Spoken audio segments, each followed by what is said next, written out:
One of the fundamental differences between the Democrat and the Republican Party is that the Democrat Party wants to create a program and funnel money into it to solve all the problems, but the Republican Party in general says, no, let the private sector take care of this and it'll be worked out. To a degree.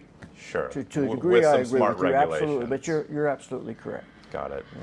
So kind of sticking along with high cost of living, it is causing people to not be able to purchase homes, and it's causing homelessness. But there are also other things that cause homelessness, such as drugs. Mm-hmm. And I wanted to hear about your district. Is it a big problem? Absolutely. And how do we solve that? Because California has apparently spent $24 billion over the past few years to solve the homelessness problem, and it only seems to get worse every month. That's exactly, and that $24 billion is low, actually. That's what they couldn't find, okay? So they can find some, but you're talking billions and billions of dollars have gone toward it. It's huge. It doesn't matter if it's in Santa Rosa, it doesn't matter if it's in Crescent City, and everything in between. It's a problem. So how do you take care of it? Well, we know we've put these billions of dollars into it. Now, where do those billions of dollars go? They're going to nonprofits. Okay, and a lot of these nonprofits, like needle exchange and programs, they just yep, housing programs, yep. And I've seen the cost of these little housing units that they put up, and apparently if you give money to needle exchange programs, it just increases the amount of needles on the streets, but doesn't decrease drug use. Exactly. At least that's some of the preliminary data that I've read. And you're absolutely correct. That's exactly what it's doing. What's happening is all these 30% of nonprofits go under. The only way that the assets of nonprofits move along is they have to be given to another nonprofit. So these board members in these nonprofits go ahead, once they go under, give their assets, because the first thing they do is get real estate, it seems like.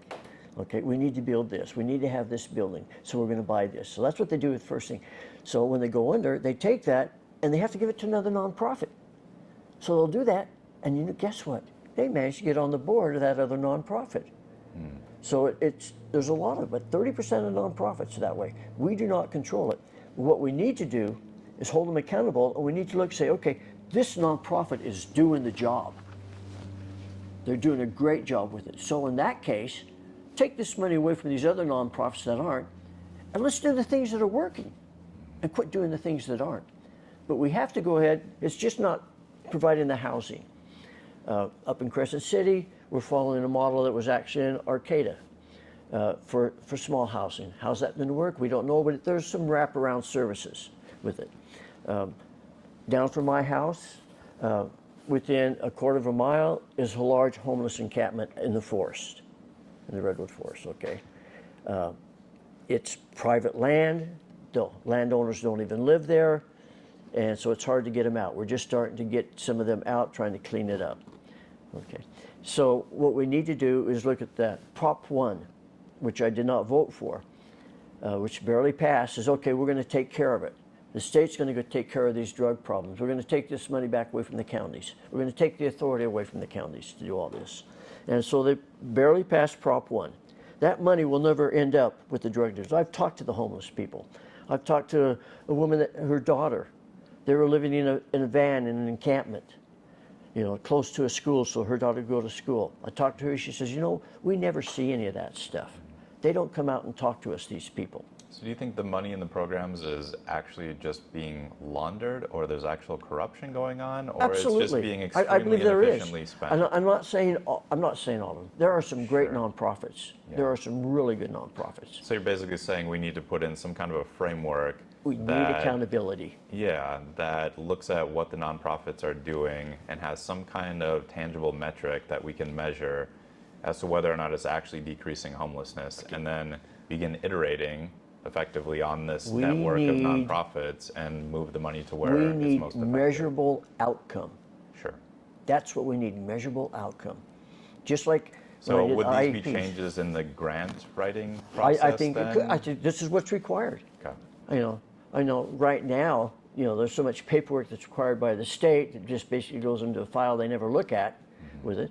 But they have to be meaningful ones. Okay. They can't just be something written down, oh, you have to send in this report and then never look at it. Because that's generally what happens, because there's so much of it. They create so much paperwork that there's no way anybody can keep up with it. But it needs to be meaningful outcomes to see what they're actually doing. I was looking at a nonprofit sheet and what they had done for the last couple of years and so forth up in Healdsburg, in the district there. They received $2.5 million in this nonprofit. So I looked down there and said, okay, what have they been doing? This is programs, no programs for the last 2 years.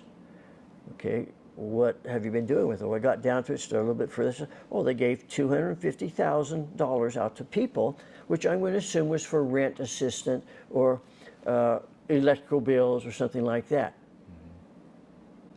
And that was it. That was $2.5 million. All the rest goes to their officers, to the people on staff. Another nonprofit, an environmental nonprofit down in Southern California, they have 7 trucks. Part of their things that they do is a farm to fork process. You bring the food right into the school, whatever, that type of thing. They had 7 trucks. They had a maintenance guy, $275,000 a year getting paid. Okay, these are the things that are happening. Is it happening in all of them? No, I know some that aren't working. Sure. But we need to do it. We have to have that accountability, and we have to be able to have, those measurable outcomes. We don't have that. We just give the money and sit back and say, oh, it's not our fault, we gave them the money.